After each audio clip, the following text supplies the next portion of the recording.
This is a quick course on how to set up your layers in Photoshop when you want to design a layout for pictures, flyers, whatever. With layers, you can start with a blank canvas like this, and you can add information as you need to in that particular one to begin to lay out your document in the form that you decide to. If you don't like that particular graphic, then you have the ability to add that graphic in another form just by having the right layer. You can even set it up so that sometimes you may even want to put a tint on this particular graphic. And the beauty of layers is very simple. With the background, you can add or take away items as you need them to make that item look the way you want. If I decide that I only want one picture on this particular, I have the ability to do that too. And then if I change my mind, I can then bring that picture back. That's how layers help you, and that's what we're going to talk about for the next few minutes. First thing I'm going to do is go up here to File, and we're going to set up New. And it gives you several options. If you look across there, they have some templates already set up, or if you want to go over to the right-hand side, you can then set it up by the specific size that you're looking at. If you click on this down arrow next to pixels, you'll have choices. I typically work in inches. Other people will work in others. So then I will make sure that, for instance, I'm going to do an 8 by 10. And since it's going to be for print, I want to make sure that it has the quality for print, and that's usually at 300 dots per inch in the resolution section. So I'm going to put 300 in the resolution. Width is 8, height is 10, and you have a choice here also for the background. You can either start off with a white background, or you can go to transparent, which now allows you to set any kind of background that you want. That's up to you. We're going to start off with white. If I want to add layers to this, layers allows me to put information on top of the background so that it either adds to the background, covers the background, or blends in with the background. To add the layers, then you'll go into the right-hand corner and you'll see the second icon from the right-hand side is a plus. If you click on that, it will allow you to add a layer. Now you can put individual items on there if you want to, like text. Another way to add a layer is you can do a file, and let's say we want to bring in a color, or we want to bring in something different. Let me find something I can bring in here. I'm going to bring in this color. I'm going to first open, and I've got a green color that I brought in as a separate file. I'm going to do a Control A, Control C to allow me to copy that. And then I'm going to bring it back over here and click, and then I'm going to do a Control V. That allows me to put another layer, and you can see the layer here on the right hand side. It is highlighted in gray. That's the green that I brought in. And the way you know it's there, you see the eye. If you take the eye and cut it off, you can't see the layer anymore, you cut it on.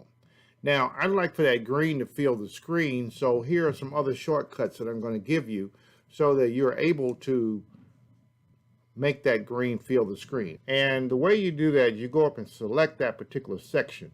And I'm going to use the first rectangle marquee tool to select the green that I want to enlarge. I'm going to grab it here. And I've selected that now, so I'm going to do a Control T. And with T, I'm able to now enlarge. And as you see, it's enlarging proportional. Now, if I don't want it to, if I wanted to fill the screen once again, what I'm going to do is I am going to hold my Shift key down and pull the color up to the top. I'm going to hold the Shift key down and pull it over till it reaches the edge. And I'm going to hold the Shift key in the middle brackets on these. Right here in these brackets here allow you to spread the tool and fill the screen. And once you have gotten it to the place that you want, you hit Enter, which now will allow you to fill the same screen of that canvas. Now, let's say I don't like that. If I do a Control Z, That is another shortcut key that you'll use on a regular basis. It will take you back to where you were. And I say, okay, well, I did like that. So let's redo that transform. And it fills the screen again. Okay, so that's the first layer we have on there. And you have the option.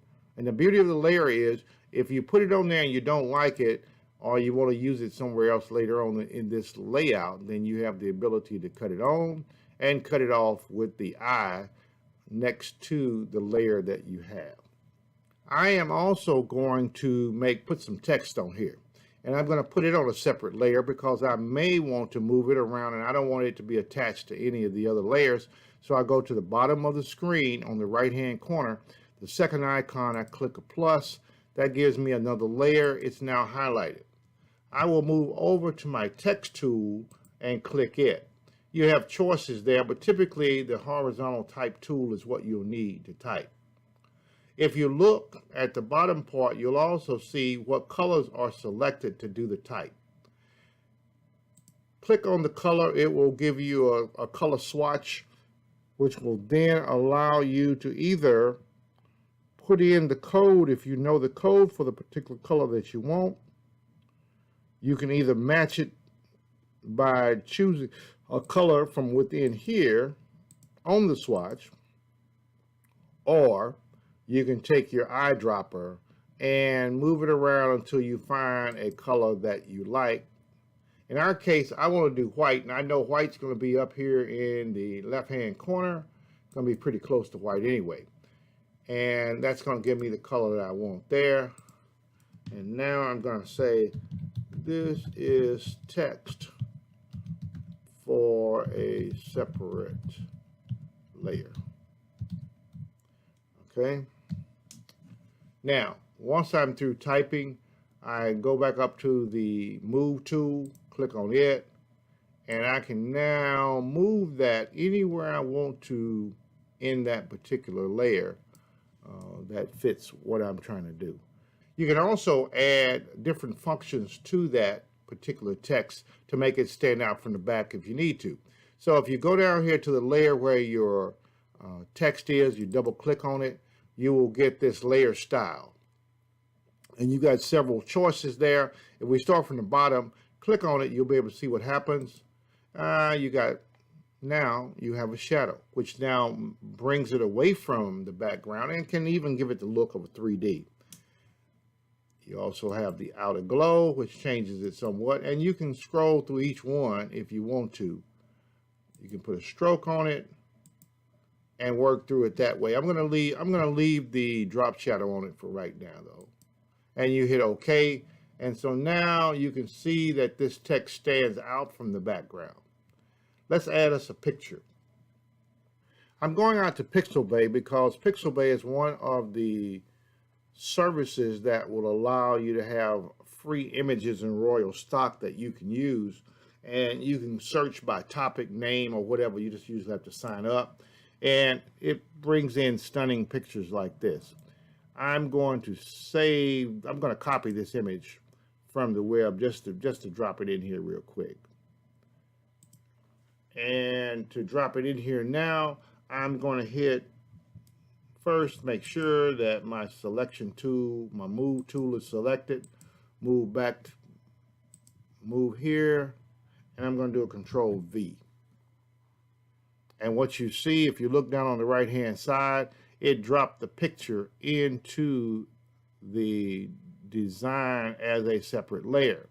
Once that layer is selected, you can move it up above the text, you can move it behind the text, or you can move the text also by moving around. So that is the advantage of having the layers.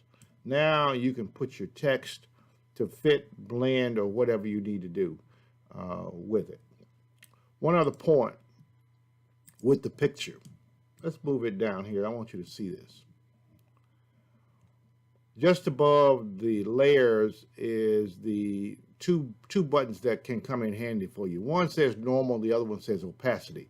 With opacity, if you move it, start moving the slider to the left, you'll see that the picture starts to blend in with the background until it finally disappears Or if you just want it to be a lighter look and look more like that, we got it at about 24. Okay, that's one way to blend the picture into your background. Here's another way. By going to this screen called normal, you can either darken it, multiply it, color burn it, and you just keep going down through until it gets to the look that you want under the style. So you use this layer style as a way to get to the picture that you want, so that it may blend in and fit in with what you're trying to do for this particular graphic. Once again, to get there, you either click on this area here and just scroll down until the picture allows you to see what you like about it. And once you get that particular look, and in this case, I'm going to let it be darkened so that it looks like it's also a blend. Now, every layer has the ability to change sizes as you need to. So if you wanted to enlarge this, you could grab the corner handles and move it out, and it will proportionately extend it. Now, if you move your arrow at a different angle on the corner, you'll see that the arrow changes, and it gives you a look so that you have the ability to rotate this whichever way you want to get it to the style that you want. And that will help out. Also, that's another way of setting up the size of the picture and what area you want the picture in. Once you get the area that you want, hit enter so that you lock in the changes that you have made. One more thing, just like the text, the picture has the ability to have different styles as well. So if you wanted it to have a drop shadow, you could do that. In this case, I don't think it fits, but that's one of the possibilities. Every layer can perform all of these functions that you want in terms of making each layer look different to fit the need that you have. I'll go back out and pick one more picture. Let's see here. That's a stock picture. Now, some of these pictures on Pixabay will cost you, and we'll use this guy as an example. Okay. I'm going to copy this image, and that one is copyrighted, as you can see, but it's going to be good for our presentation. We'll do a Control V, and if you look closely, it has also set up another layer with this guy on it. One thing about layers, you can name each layer if you want to. So in layer 3, I'm going to put man. Okay. For layer 1, I'm going to click on it, double click, and I'm going to call it green bat. And layer number 2, I am going to call it outdoors. Now, in this particular case, I want to do something. I want to put this man in this picture. Do Control T, and I'm going to enlarge him so you can see where he is, and you can see this I stop. All of that's copyrighted. You could not really use it, but we're doing it for educational purposes, so that should be fine. Now, I don't want that gold back on there, so I got a couple of ways of doing that. I can either go up and select the man and pull the man out and put that man into the picture, or I can then select the gold and then erase it. So there are a couple of ways we can do that. Here's the first way I'm going to do it. I'm going to go up, and the 4th tool down, I'm going to do Object Selection Tool. And then at the top, I'm going to say Select Subject. And Photoshop does a pretty good deal of picking out the subject. At that particular point, I can either copy that subject, Control C, and then do a Control V. And that, if you look over here on the right-hand side, you'll see another layer with that particular person. And now, what do we have? We have the man now without the gold background. And all I did was make another layer with a copy of the man on there. And then I closed the eye on the first layer we did with the man. And now the man is standing somewhere in the field. And I might even put him down over here, okay, to show he's pointing somewhere else. So that's one way of extracting that person from the view. Here's another way to extract that person. Let's go here and do object selection again. And let's pick out, make sure you're on the right layer now, okay?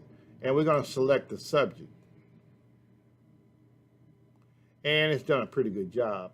Now I want to erase the background. Here's what I'm going to do. I'm going to go over to select on my top, and I'm going to say inverse that selection on that screen. And I am now going to go get an eraser,